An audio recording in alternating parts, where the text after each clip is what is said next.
La dernière fois, nous nous sommes arrêtés sur le sacrement de pénitence et voyons maintenant plus en détail, dans ce sacrement de pénitence, les actes du pénitent.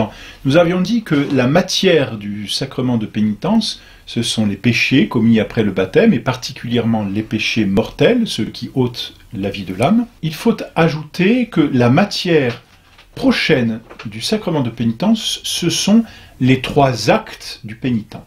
C'est-à-dire que le pénitent doit poser 3 actes. Un est essentiellement intérieur, les 2 autres sont plutôt extérieurs. Ces 3 actes sont la contrition, l'accusation et la satisfaction. On pourrait presque dire avant, pendant, après. Presque. D'abord la contrition. Et c'est l'acte le plus important, c'est un acte intérieur, c'est celui qui doit rester tout au long de ce sacrement, mais c'est celui qui devrait aussi même rester tout au long de la vie. Parce que c'est vraiment la contrition, on peut dire, c'est la vertu de pénitence. Qu'est-ce que c'est que cette contrition? C'est la douleur intérieure et la détestation du péché commis avec le ferme propos de l'éviter. Tout d'abord, douleur intérieure, douleur d'avoir offensé Dieu, douleur de s'être opposé à la bonté divine et de s'être détourné, car c'est ça le péché, c'est un détournement, on peut dire, de s'être détourné de Dieu. Donc, c'est d'abord une douleur intérieure.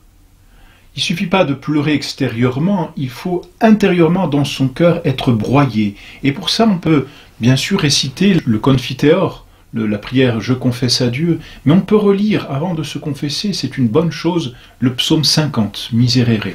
Ce psaume composé par le roi David, après sa faute, on peut même dire après cette triple faute, le roi David a été d'abord impudique dans ses regards, il a convoité une femme qui n'était pas la sienne. Ensuite, deuxième faute, eh bien, il a commis l'adultère avec cette femme, et cette femme a mis au monde un enfant, fruit de cet adultère. Et voyant justement le fruit de cet adultère, eh bien, David a ordonné de faire tuer le mari de cette femme. Il a fallu qu'un prophète aille voir David, le prophète Nathan, pour le reprendre sévèrement. Et Dieu a puni David, et le peuple même. Et ensuite, eh bien, David s'est repenti, et en se repentant, il a composé ce merveilleux psaume 50, « Miserere mei Deus, secundum maniam misericordiam tuam ». « Ayez pitié de moi, Seigneur, faites-moi miséricorde, Seigneur, dans votre grande miséricorde ». Et vous pouvez le lire entièrement, il est d'une très grande beauté, ce psaume, et il provoque vraiment à la contrition intérieure, c'est-à-dire au regret, à la douleur d'avoir offensé Dieu. Cette douleur inclut la détestation du péché, c'est-à-dire la compréhension de ce que le péché s'oppose à Dieu, c'est-à-dire de ce que le péché blesse Dieu dans notre âme et même le chasse s'il est grave. Et en même temps, c'est la conséquence naturelle, le ferme propos, c'est-à-dire le désir de ne plus pécher, de ne plus recommencer à l'avenir. Voilà ce que c'est que la contrition.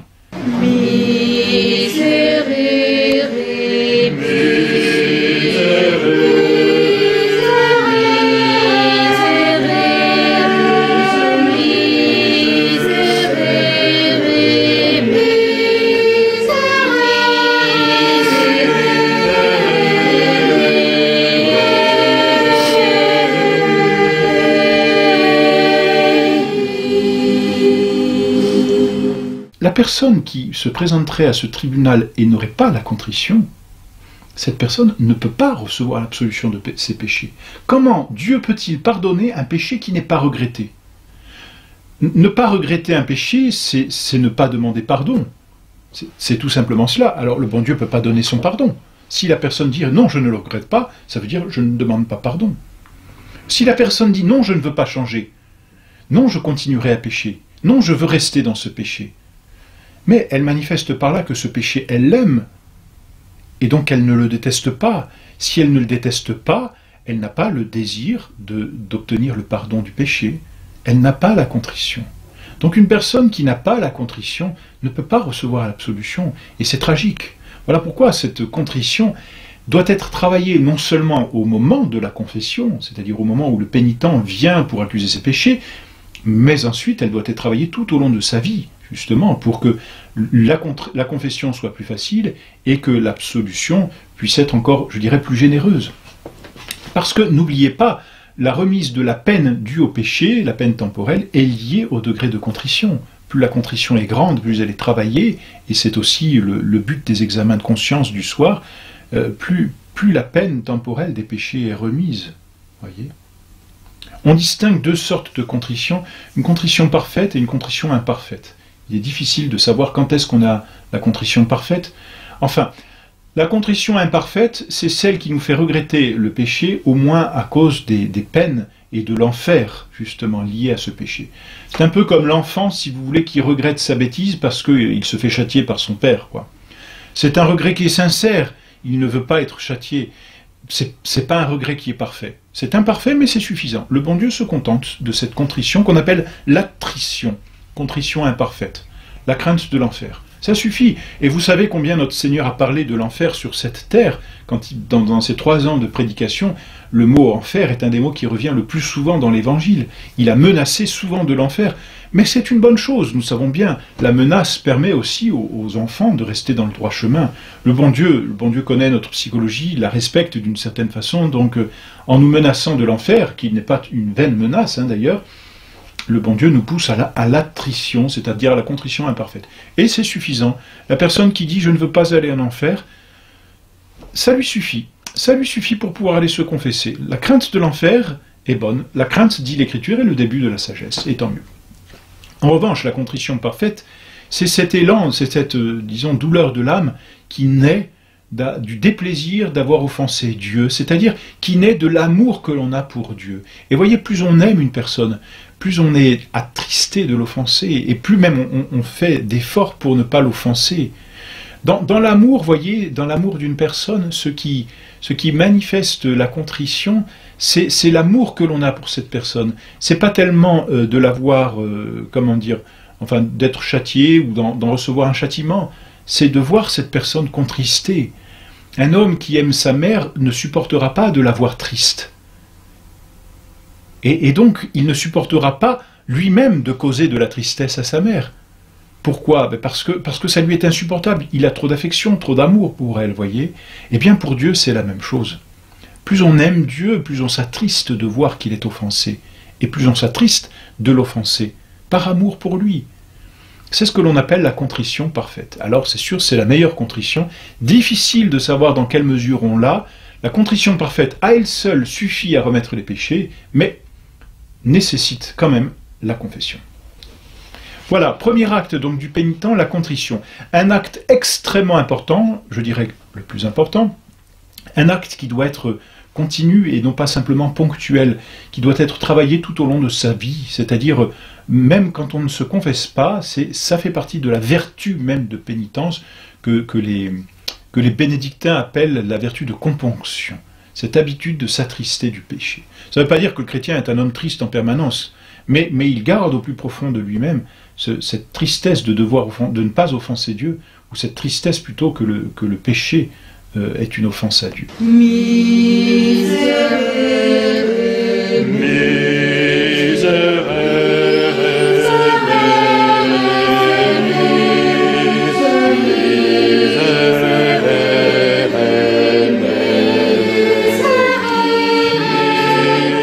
Deuxième acte, c'est la confession elle-même. Qu'est-ce que c'est que la confession?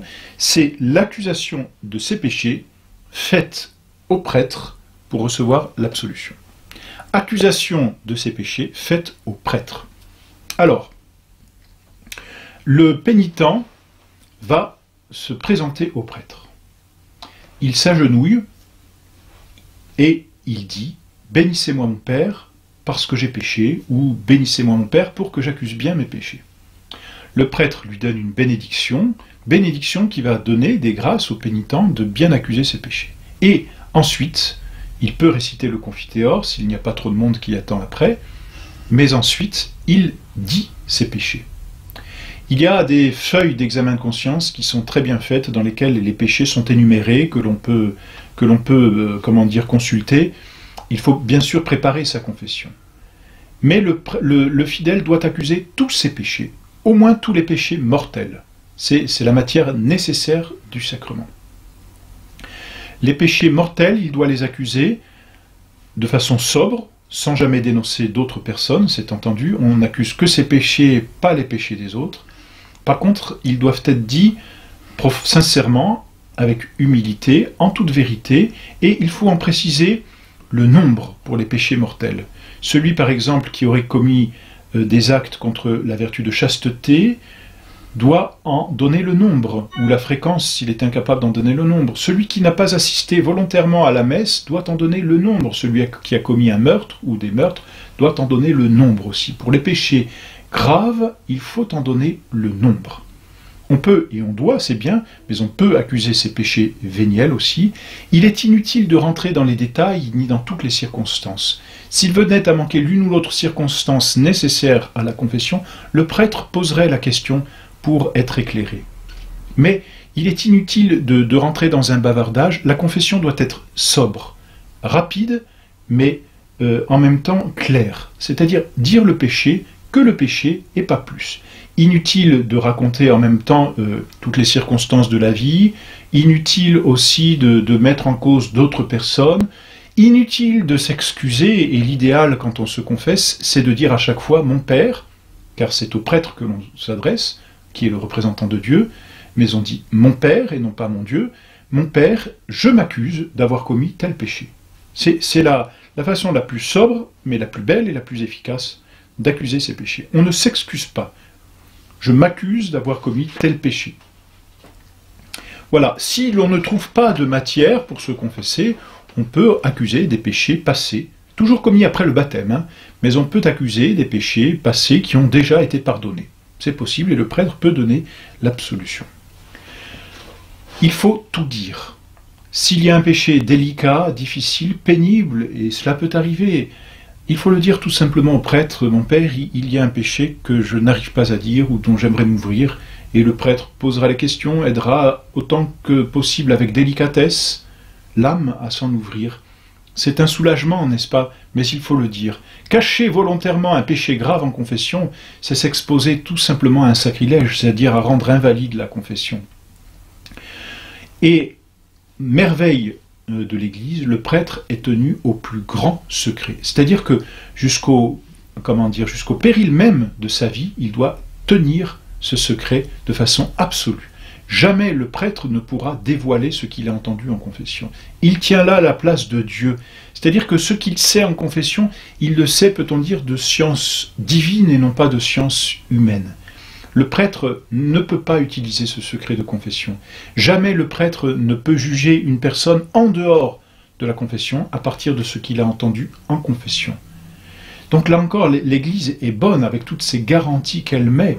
Le prêtre est une vraie poubelle, on peut dire, hein, dans le sacrement, mais une poubelle qui détruit les péchés. Et c'est un trou sans fond dans lequel on peut y jeter ces péchés, ils disparaissent.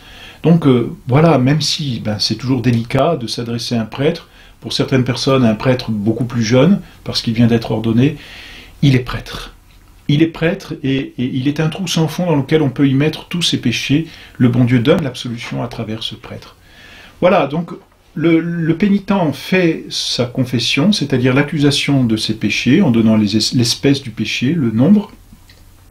Et à la fin, il peut rajouter cette formule qu'on trouve dans les missels « Je m'accuse encore de tous les péchés que j'ai pu oublier, de ceux de ma vie passée », et on peut, à la limite, donner quelques péchés de la vie passée dont on veut, sur lesquels on va peut-être mieux travailler sa contrition.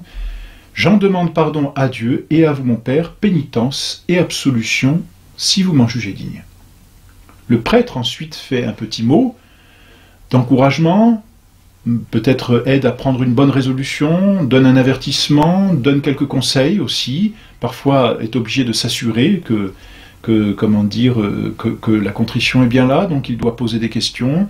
Il peut même obliger à certaines choses, par exemple s'il y a eu vol, il oblige à restitution.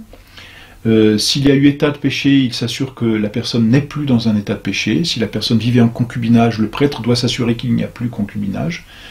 Et puis après ce petit mot, le prêtre va donner une pénitence qu'on appelle la satisfaction. Quand on a péché, il faut réparer. Dieu a été offensé. Et cette réparation, on l'appelle la satisfaction, que le prêtre appelle la pénitence. Il dit, pour pénitence ou comme pénitence, vous voudrez bien, et il donne une pénitence. Si la pénitence ne peut pas être faite, le pénitent doit le dire, doit s'en ouvrir. Par contre, s'il veut bien la faire, il doit dire volontiers, ou en général, le prêtre laisse normalement un petit temps comme pénitence, vous voyez, vous réciterez telle prière, vous irez assister à la messe. Si c'est pas possible, il faut le dire clairement, très clairement au prêtre, plutôt que de partir en disant « je ne la ferai pas ». Un pénitent qui refuserait de faire sa pénitence, eh bien, manifeste qu'il n'a pas le regret de ses péchés.